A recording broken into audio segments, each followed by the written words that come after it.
Welcome to the Deep Dive. And hey, if you're joining us from Chat Like a Native, you're definitely in for a treat today. Absolutely. We're diving deep into something that, well, it might seem like a tiny detail in English, but it packs an enormous punch. We're talking about word endings. Those subtle little sounds, yeah. Exactly. Like in walked or cats, they get overlooked so often, They really do. But here's the thing. Mastering them is absolutely fundamental if you want to sound clear, sound natural. And really connect. Yes. So our mission for this deep dive is pretty clear. We're going to demystify them. Right, specifically the N-S endings. They're famously tricky. But they're foundational. Foundational for fluency and just getting your message across clearly. You might be thinking, are these really that important? Just tiny sounds. But trust us, the impact is anything but small. You've hit on the core point there. Yeah, I mean, the reason to stick with us today, mastering these little phonetic bits makes a massive, tangible difference. Huge difference. In how well you're understood, for starters. And maybe even more, how natural your English sounds. Right, moving beyond just textbook grammar. Exactly. It's about sounding polished, fluent, almost effortless. And we're not just going to talk theory, right? No way. We're going to give you practical strategies, things you can actually use right away to see that improvement. Okay, let's unpack this then. We know they're crucial, but why? Why do they matter so much beyond just, a grammar rule? Well, because these small sounds carry immense meaning. Think about it. Okay. They tell you about tense. Did it happen yesterday? Does it happen all the time? Right, past or present. They tell you about number one thing or more than one. Singular, plural. Yeah. And even possession. Whose is it? Okay, so meaning is packed in there. Totally. If you say she walk, your listener has to guess. Do you mean she walks now or she walked yesterday? Yeah, it leaves ambiguity. Every time you drop an ending, you're basically handing the listener a puzzle. They have to work harder. Exactly. And that slows down the conversation, makes it less natural. And that's precisely where we see common stumbling blocks for intermediate learners, isn't it? Oh, absolutely. It's so tempting to just omit them, especially when you're speaking fast or maybe you're a bit nervous. Or just trying to get your thoughts out. Right. It feels small to you, but for the listener, dropping those endings creates instant confusion, grammatical ambiguity. Like your example, yesterday I watched movie. Exactly. Did you watch it or do you watch movies often? It changes the whole meaning. Yeah. I remember you telling me about a student. Oh, right. They meant to say, I love my dog, but without the D sound clear. It sounded like. I laugh my dog, which is, harmless but confusing. It really highlights how important that little sound is. It does. So the big question becomes, how do we get them consistently right? How do we make that ambiguity just disappear? Okay, good question. Let's zero in on the ed ending first. That's the past tense one for regular verbs, plus it shows up in adjectives too. And the fascinating thing, like you said, it's spelled the same, but sounds different.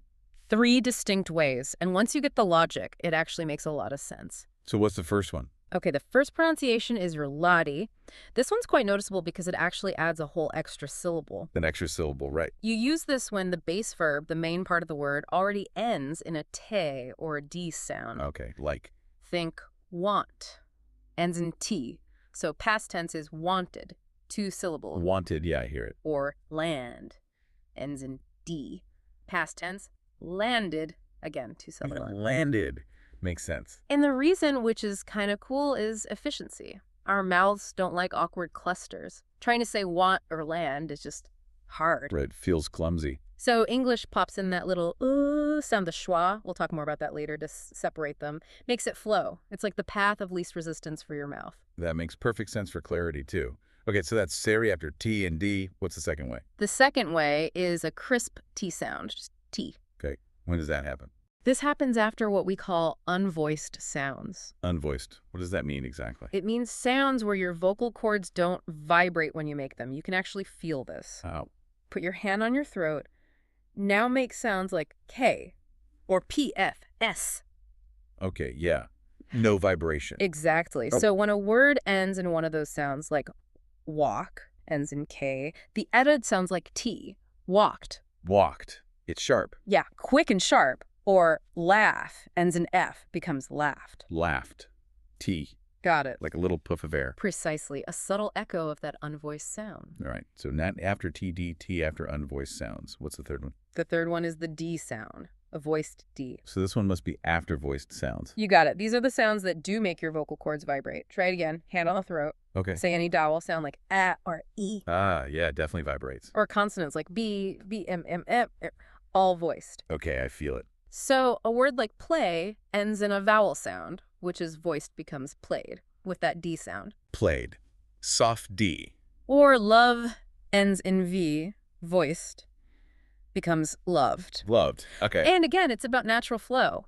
Going from a voice sound like V straight into another voice sound D is just smoother for the mouth than switching to an unvoiced T. It connects better. Exactly. It's super common, this D ending. So understanding these three isn't just about sounding right for a test. Not at all. It's about clarity for your listener. They immediately know you mean past tense. Even though sometimes native speakers might reduce them a bit in fast speech. Yeah, that can happen in really informal, quick chat.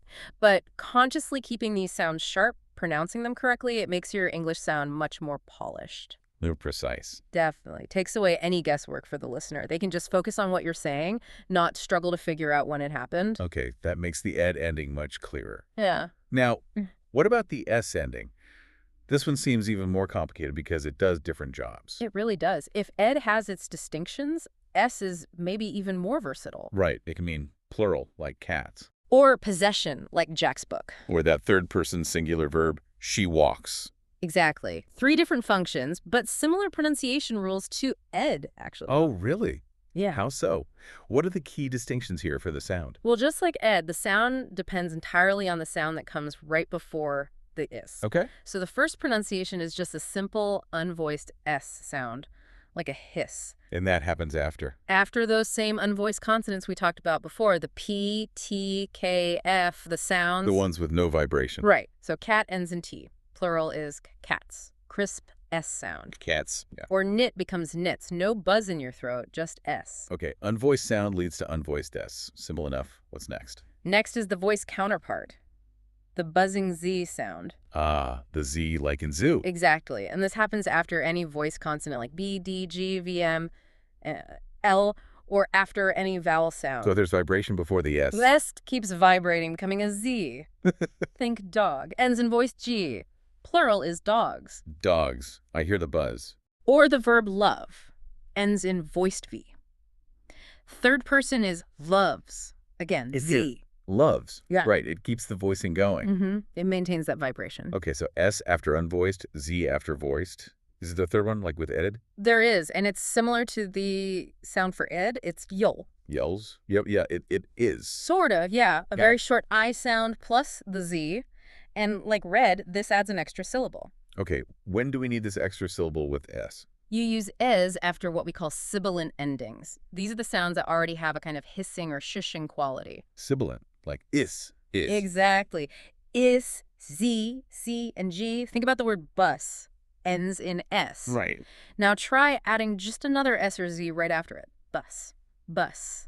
It's almost impossible to hear clearly. Yeah, it just blends together. Right. So to make the plural or possessive clear and audible, we have to add that little extra vowel sound again. It's often the schwa, making it buses. Buses, I see, like wash. Perfect example. Wash ends in po, becomes washes. Washes.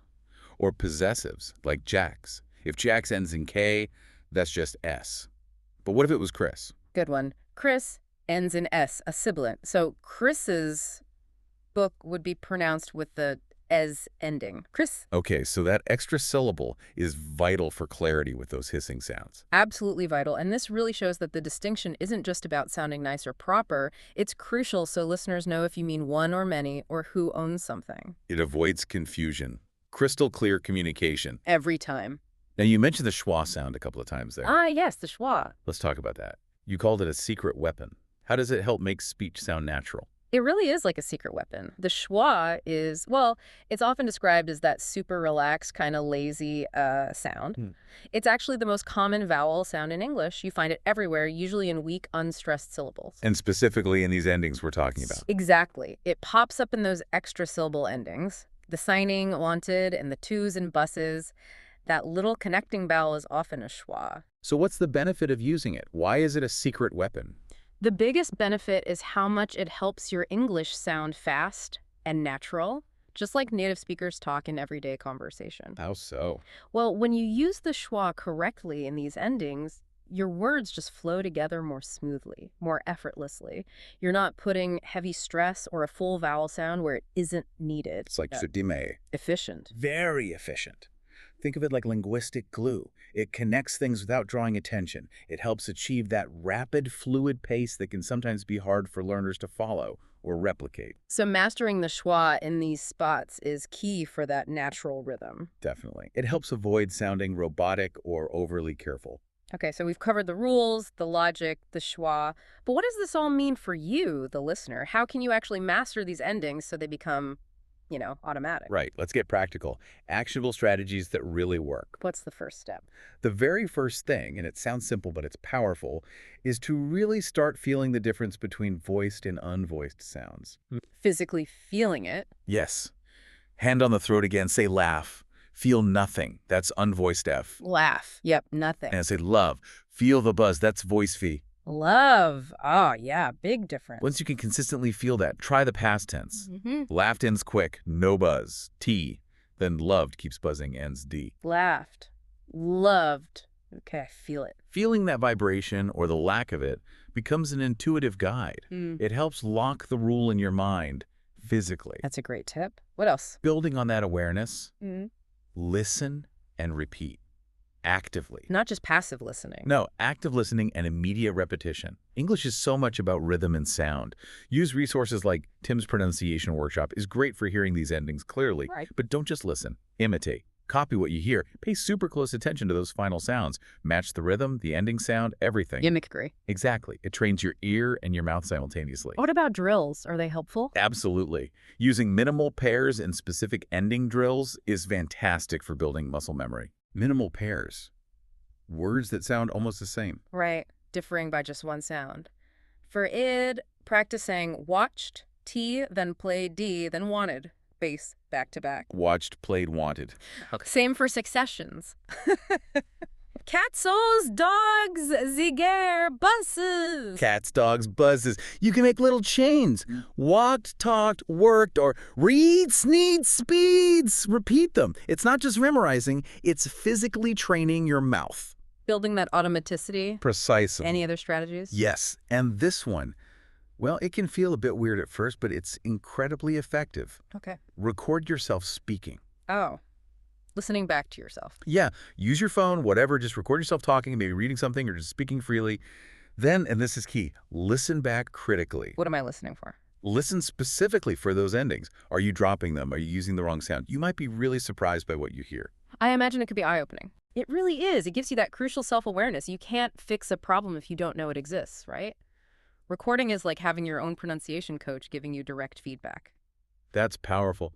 Okay, anything else? One last big one. Practice in full sentences. Not just isolated words. Isolated words are a great start for drills, but mastery comes when you integrate them naturally into your speech flow. So make up sentences. Exactly. Try saying things like, yesterday I walked, talked, and wanted to rest. Hear all three ed sounds in context. Okay. Or for S. She chats, he washes, the house's door is open. Again, you get the different sounds in a natural phrase. Combining them too. Even better. Challenge yourself.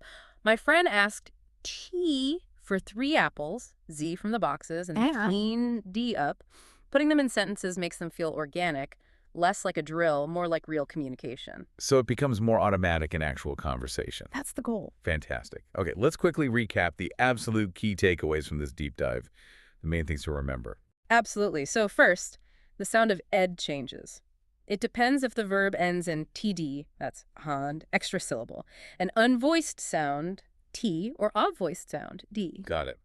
E depends on the sound before it. Second, same idea for ons. It depends if the sound before it is unvoiced, S, voiced Z, or one of those sibilant sounds, as extra syllable. Right. S also depends on the preceding sound. Third, and this is the big why, ending pronunciation matters.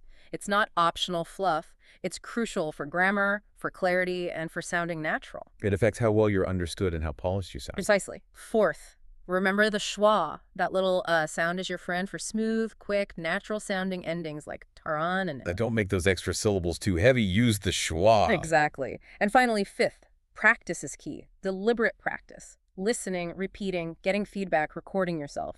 That's how you master it. It's an ongoing process, not a one-time fix. Definitely, but a rewarding one. So by really focusing on these often overlooked endings, these tiny sounds, You'll speak more accurately, more fluently. and with more confidence too, I bet. Absolutely. Your English will just sound more polished. You'll be understood more easily. Your ideas get through without that layer of potential confusion. It allows your meaning to really shine. It does. And maybe a final thought to leave you with. Yeah. Consider how much more confident you'll feel when you know every word is being understood precisely as you intend it, when you remove that potential friction. That's a powerful feeling. It really is. Mastering these sounds isn't just about pronunciation, it's about training your ear and mouth for the subtle rhythms of English. It unlocks a deeper intuition for the language. Keep practicing. You really will notice the difference in how naturally your English flows.